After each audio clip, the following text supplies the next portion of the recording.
Hey everyone, and welcome back to my YouTube channel. It's great to be back with yet another powerlifting video.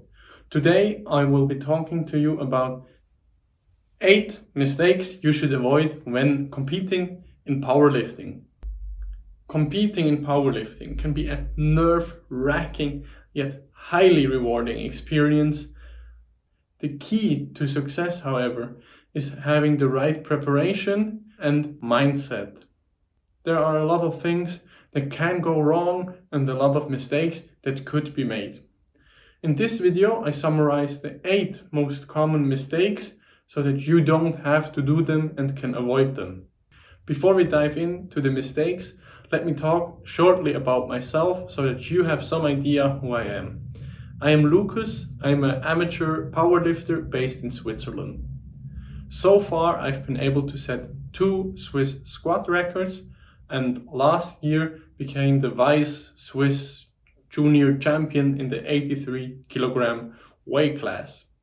So far, I've competed in multiple competitions and therefore I like to think that I have some expertise regarding competing in powerlifting.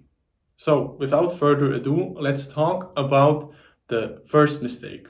Mistake number uno is training too hard or too light before the competition. The simple yet costly solution to this is to get a coach to support you and structure and plan your workouts. Alternatively, you can also do all of that on your own, but this can be quite a bit more challenging. I think it also depends on your personal needs and preferences as a lifter and how advanced you are if you should get a coach. But personally, I would recommend to get one if you plan on competing and are serious about it. So, mistake number 2.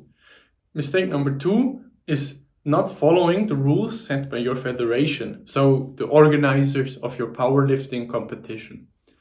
It's really important to know the rules. I personally recommend viewing that rule book and applying the rules to your training a couple of weeks out of the competition. This way you get used to squatting, benching and deadlifting like you should on the competition day, and therefore there aren't any surprises or even worse, any missed lifts due to technical errors. Most common errors are not achieving the right squat depth or not following the commands given by the jury. On to mistake number 3. Mistake number 3 is not making the weight class or doing any sort of drastic weight or water cut. Never, and I really mean never, do any sort of drastic weight or water cut. Both of these can have serious health implications that can fuck you in the long term. It's just tragic. Sorry for my wording. So now you might be wondering, how can I fit in the weight class and avoid doing any of those drastic measures? I personally recommend weighing yourself daily, starting a couple of weeks or even months out of the competition, and then adjust your caloric intake from there. This allows you to easily diet down or up and achieve your weight goal without much stress or any sort of serious health implications. On to mistake number 4. We're already halfway. Mistake number 4 is not checking whether your equipment is approved by the federation. Usually a list of all the approved brands or even products can be found on the federation's website. Make sure to check this out beforehand, because if your equipment isn't allowed by the federations, you won't be able to use it. And for example, not using a lifting belt or being unallowed to use your lifting belt can obviously lead to a significant loss in performance. Side note, if you're using SBD equipment, you should be fine, because I never heard of a powerlifting federation that banned them. So I guess you're in luck. So let's talk about mistake number 5. Mistake number 5 is warming up too early or too late at the competition. Fuck!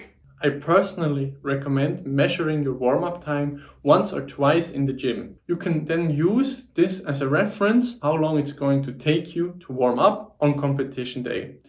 but make sure to round it up a bit to avoid stress. Mistake number 6. Mistake number 6 is not having an attempt plan. It's really important to plan out your lifts before the competition to have a rough idea of which weights you want to choose. Knowing your attempts, especially your first attempt, your so-called openers, is really important.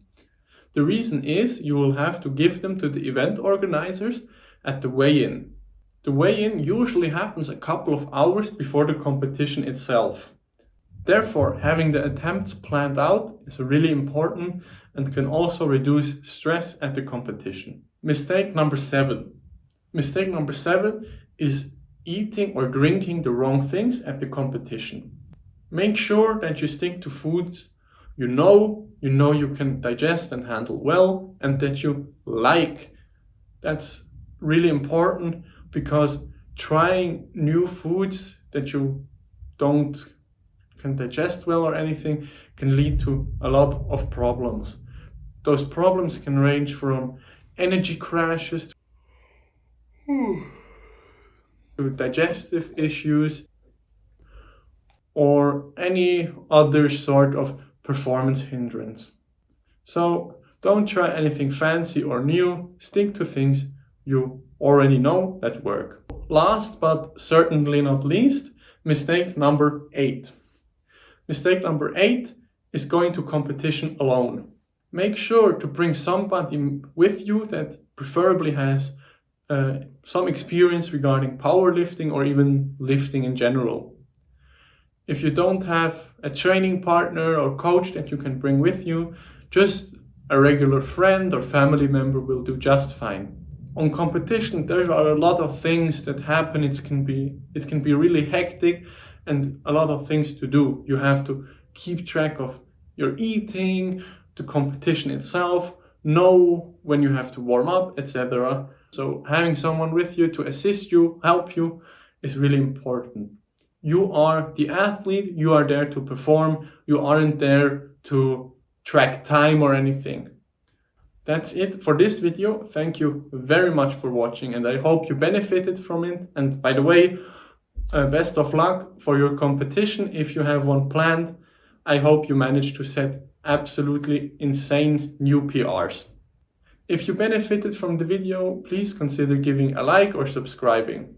If you have even more tips or tricks that you know when it comes to powerlifting, I would absolutely love to hear them in the comments down below.